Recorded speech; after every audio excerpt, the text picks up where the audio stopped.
everyone. This is Melanie from Melanie B's Creative Studio, and we're going to discuss my tools of the trade for paint by numbers.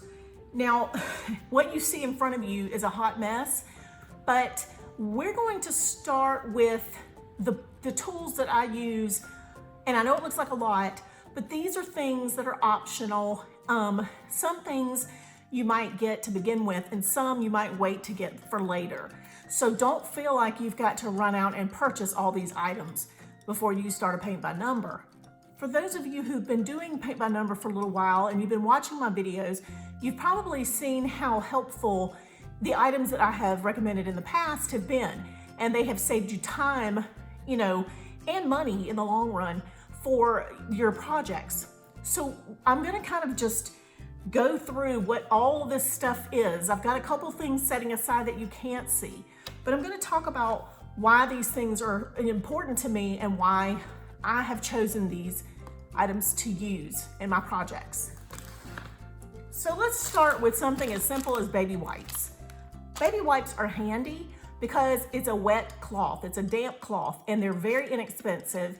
And so I pull a baby wipe before I start painting each session, and I just lay it where I can wipe my brush off. So after I've dipped it in the water and I've cleaned it, I just kind of wipe it on my baby wipe to make sure that it is it's got no paint on it before I go to a new paint color.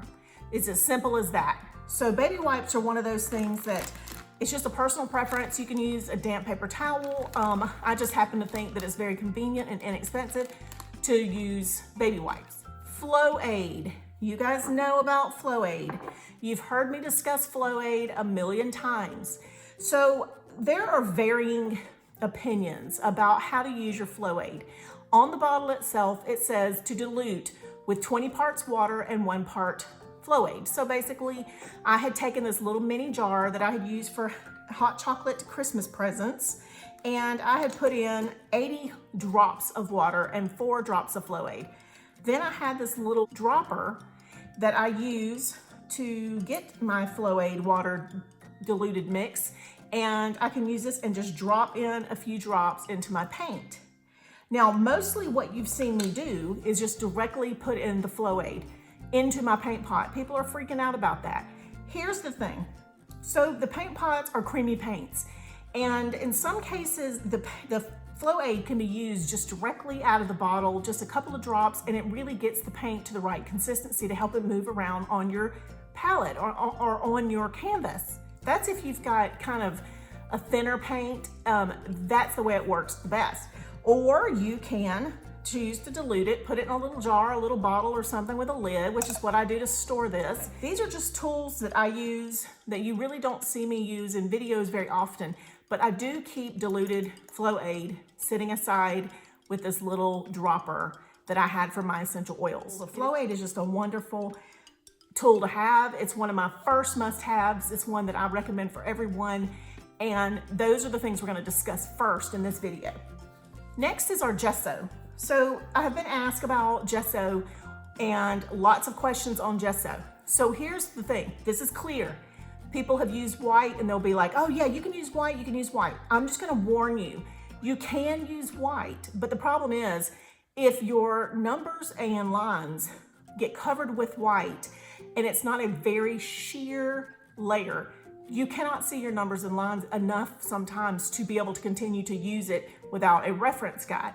Now, if you have a reference guide, that's fine, but I choose to use the clear gesso. There is a different texture and a different tooth between the clear gesso and the white gesso.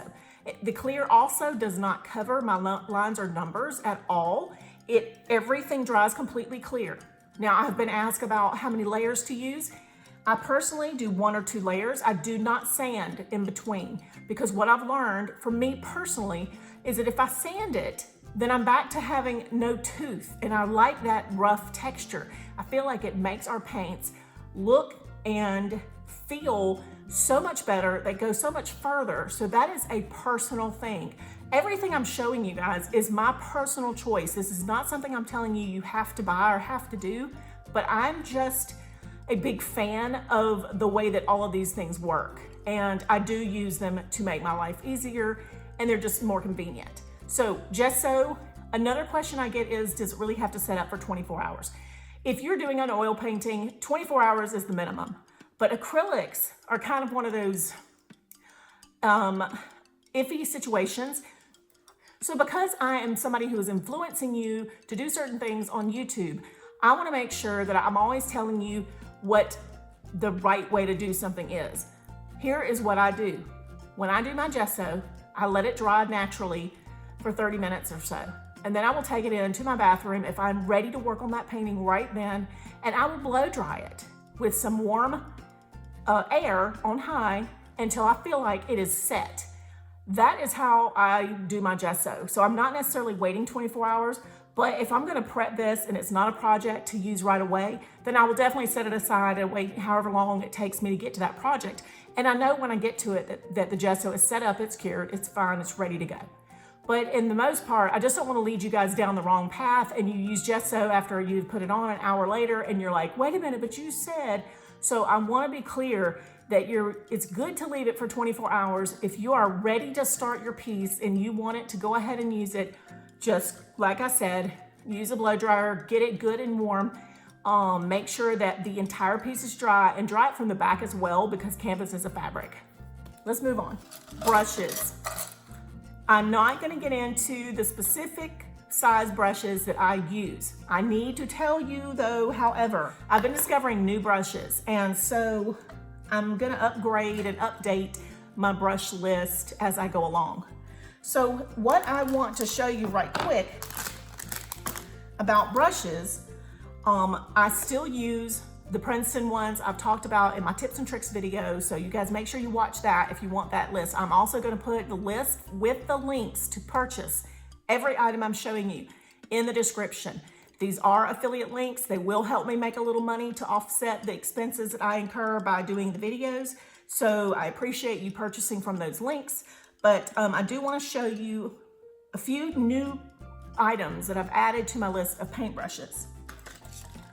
Now, there are many ways that you can store your paintbrushes, so let's go ahead and talk about that before I get into these the other items that I want to tell you about. Here are some ways that I use to store my brushes. So I have this really neat little silicone caddy right here that is just real easy to just stick your brushes down in here, and then I can just pull them out. I can see what size they are, and I just pull them out and use them like that. I will link you to this. It might be different colors, but I have a link for Amazon for that item if you like that idea. This is actually just the bottom of a clear jar that I think some cheap paintbrushes came in one time. So you could use a can, you could use like a soup can, clean it out, put some decorative paper around it. That could be a perfect holder for your paintbrushes. It doesn't have to be anything fancy, but it's nice to be able to see which brushes are which when you're working and when you're pulling them out. So that's another option. This is something that I have used for years, and what this is a Chinese takeout box. No kidding, you guys. It's plastic.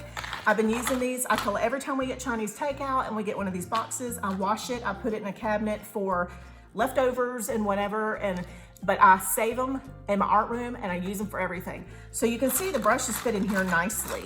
So I have a lot of brushes here. So what I'll do is sometimes I will decide, okay, this is portable and it's got a lid, so I can put a lid on it and I can take it with me and move it around with me. And I'm not gonna worry about these things falling out. And so these might be the current brushes I'm working with or something at each time. It all depends on my mood, on how I'm going to work with which holder I'm gonna work with. A lot of you have seen my blending videos, and the brushes that I use in my blending videos were just the ones that I happen to have laying around. Right after I finished those blending videos, or right while I was actually editing those, I said, I have got to find the right brushes for this technique. So I did. On Amazon, there is a 4-piece set that is a ZM color, I think is what it's called. And it has the chisel brush. Let me see if I can put something white below it so you can see.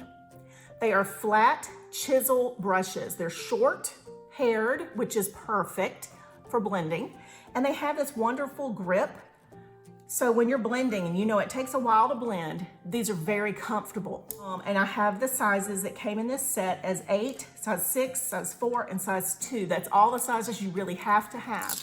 At the same time, I also realized that Princeton sells the Chisel shader brush, and these are called Chisel Blenders, I'm sorry.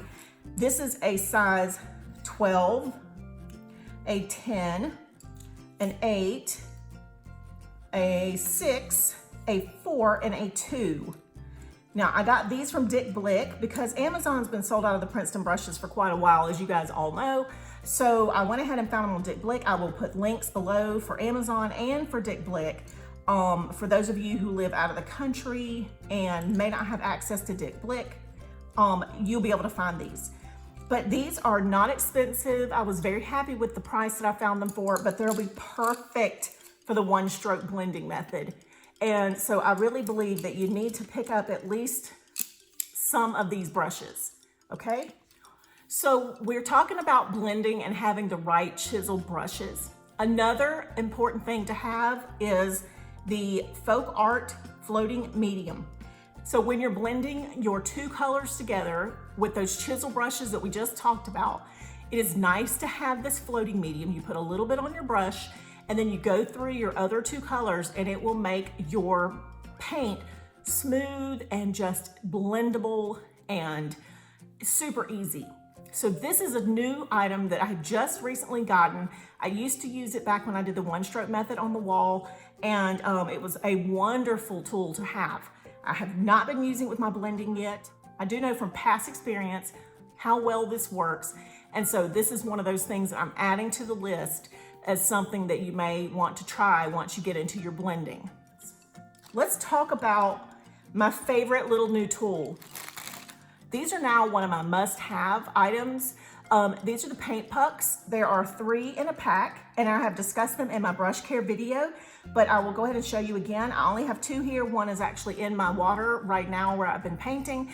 But what you do with this, it's got a suction cup on the bottom. It sticks down in your cup of water. I'm gonna take a plastic brush and just kind of poke it down in there, and it suction cups in there. And then when I'm painting and I'm going to wash my brush, I'm actually gonna rub it up against those little nodules, and it removes the paint around my ferrule so no paint gets accumulated here. Love these paint pucks, absolutely love them. Don't know what I did without them. There is a glass jar paint puck that is including this at the bottom, and it also has storage around the lid, and I will link you to that as well. Yes, I have a Sharpie. Why do I have Sharpies? Well, I don't use these on my paintings. I've never used a Sharpie on my paintings. I've had people ask me if they can use Sharpies on their paintings, and I'm like, well, if it's a paint marker, I would say that's probably fine. You know, it's an acrylic paint Sharpie like this one. But for the black, what I do with these is when I am using a paint pot for a good period of time and the number starts to wear off, and I can just rewrite the number, or when I'm doing my swatches and I need to know, is it opaque, is it transparent, is it semi-opaque, I use a Sharpie for that. So that's all these are for. Now the white Sharpie, as you know, is just what I choose to use most of the time when I have colors of paint that are not covering very well and they're very transparent. I can put down a layer of the white Sharpie paint and let it dry, and it's because it's acrylic, the acrylic paint goes over it very nicely. But what that does is it blocks the number and kind of the line, and so when I go over with a color that is not opaque, then I have already covered up the number and the lines, so I don't have to worry about that paint color actually doing that for me. So you will get some paint colors that are very transparent. It's a pain in the butt, but it is nice to have a Sharpie from the beginning. When you first start paint by numbers, this is one of those things you need to have right off the bat. Now that we've talked about transparent, opaque, and semi-opaque colors, that's gonna bring in my next item, which you guys know I've recently done a video on these. And this is the 60-piece ARTEZA acrylic paint set. These are the tubes that come in it. They're very nice sized, and you don't need much of each one when you're just mixing paints to replace those crappy paints that you gotten in your kit, the ones that are dried, the ones that you've run out of, the ones that are just so transparent, you're just like, I'm not gonna do 9 layers of this color, it's never gonna cover. These are my favorite things. So this is the 60-piece set. There are smaller sets. I got the 60 because it was only $39.99 and I had an extra discount. So I used the coupon for that, and for the value, it was just an incredible deal. So I went ahead and got the 60. While we're discussing this, I'm gonna set this aside and we're gonna talk about these little empty paint pots. So this is another tool that I've recently been using. I've always had some, and so I never really talked about them before, but I just went ahead and ordered a bunch from Amazon. When I have my paint pots that don't cover very well, and I've marked it that it's not gonna cover well, and I wanna mix up a color and put it with that set that I'm working with for that particular project, I can cut off one of the little paint pots from my strip, and I can use the ARTEZA paints, mix up what colors I need, and then put them in the little paint pot to help me store that with my other paint pots for that project. And I'm gonna be able to replace the number 6 with this that I've already mixed. So these little paint pots are very handy. You can also see on this particular paint pot that I put HYD number 6. That's my hydrangea piece that I'm working on, and this is number 6 to replace the number 6 that came with my painting. While we're talking about paint, let me move this over here. This seems like a very simple tool, but this is just a clear envelope, a little clear baggie. And what I have been doing is also got this removable strip so that it is adhesive, and it's got a flap that will fold down and seal if I need it to.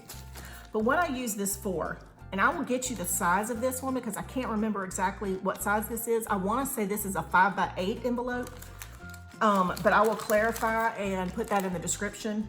But what I do is for each of my projects, I put my paint strips in there, and any of my extra mixed paint pots are gonna go in this little envelope. And then I put the picture that came with my painting in this envelope. And then I can pull this strip off if I would like to, fold this down, and that packet is ready for me to store away until I'm ready to work on this project. When I'm ready to work on this project, I get out my paint kit, I open this up, this is gonna reseal. I've got my paint pots, I've got my pictures, so I know which of my canvases this piece goes with or these paints go with, and that is just some simple thing that I do for storage purposes. So, clear envelopes, who knew, right? I do keep the plastic paintbrushes. I put those in when I am stirring my paints, and that is how I mix my flow aid or my diluted water flow aid into my little paint pots and stir it up. I always have plastic paintbrushes laying around just for that purpose. You've seen me do dry mounted pieces, but you've also seen me use my canvas on a board. So this is an Alvin sketchboard that I've gotten from Amazon. I had one already in my art stash from college, but I like the fact that these have clips. And what I do is I use this board. I know it's huge and you can't see it. It does have a handle so I can carry my project around if I would like to. And on this side, I've got it taped down because this one was rolled in a box, but it had a little bend in it. So I flattened it out and I taped it down and I gessoed it so it stayed really good and flat. And that way I didn't have a ton of tape on here. But this drawing board is nice for portability. It's nice for you to put in your lap and paint on it, or it can go on an easel. I use this drawing board now that I can't go dry mount everything because we're, it's shelter in place and my car is broken down. I'm kind of stranded. So I'm really not going and doing anything right now. Even if they open up quarantine, I'm still not able to go because I have no transportation. So I'm using my drawing boards as much as possible.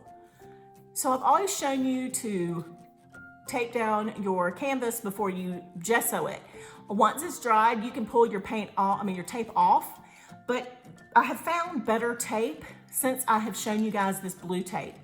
It is called frog tape and it is green, but it really peels off better, and it is designed to use on your walls if you paint, on your projects if you paint, but it pulls off better and it leaves a cleaner line, but it also doesn't get stuck to your canvas or your artwork. So this blue tape I will not be using after this roll is gone. I'll be using frog tape, which I'm putting a link for in the bottom. Now this light I'm gonna show you is an old light, and I've been using it for lighting. This is what it looks like. Now I'm gonna open it. I'm probably gonna blind everybody, but the beauty of this particular light is that it is a white daylight bulb. I have had this light for 20 years probably, ever since they first came out, and I've never changed the bulb. So it is a 13-watt bulb in this little guy, and I have bigger lights, but this is the one that I found to be the most easy to transport. And so all it does is it folds flat for storage, and then you can open it up like that. And I know it's really hard to see, sorry you guys. One thing I'm not showing you that everybody talks about is, or a couple of things actually, magnifying glasses. There are lots of different magnifiers on the market. There are ones that come with an light. So if you can afford those, they're amazing. You get bright light, you get magnification, you can pull the little thing down, and it's like I think it's like a floor standing, but it actually will pull the magnifier down in front of your painting, giving you light from above, and then you can see and magnify at the same time. I don't have any problems with my vision close up, so I will take my glasses off. I have perfect close-up vision. I don't have to have a magnifier. I use my cell phone as one of my tools of the trade because I can apply the flashlight. If I'm having problems with it being too dark, I can use my flashlight on my phone and light up that section and see it a little bit better. I can also take pictures of the item or the number with my phone and enlarge it by zooming it in and seeing the numbers that way. So a magnifier or your phone or whatever are great tools to have. I have this item, but I have not discussed it with you yet because I haven't used it and I wanted to do a review on it. But I'm gonna show you briefly. I have this new easel. Everyone's asked me about whether to use an easel or not. An easel is a personal preference. So depending on where you paint, I sit in front of the television and I paint with the TV on. I'm really not paying attention to the TV. I'm usually watching something I've seen about 20 times, so I can just kind of, disregard it. But this particular easel, which I will do a review on, is in a pouch, a bag that has a handle for transportation purposes. You can throw it over your shoulder. It zips up, and it is a tabletop or a floor standing easel. It will actually come out and open up. I think this was $25 to $30, so it's very reasonably priced, but I do want to do a review before I recommend it, and I'm going to let you know how I like it, how well it works, if it works at all with my heavy drawing board that I use, or if it works better with my draw mount pieces, whatever. I'm going to give you a full review on this later. Okay, you guys, I hope that this list has been complete. Like I said, I'm sure I've left something wonderful out that I use all the time. But in the meantime, this is my list for must-have items for paint by numbers. Some of these things are, ones that you can wait to get down the road if you're just starting out. But I do think some of these tools are so convenient and handy, they will save you time and money in the long run. So I hope you've enjoyed this. I hope it's been helpful. You guys, thank you as always for joining me, and I appreciate you being here. Please make sure you give me a thumbs up and not a thumbs down because that's just rude. And nice comments, please. I appreciate your feedback. Some of you guys are wonderful and you give me some of the nicest feedback and I really appreciate it. Be sure to go join the group and I will see you back very soon.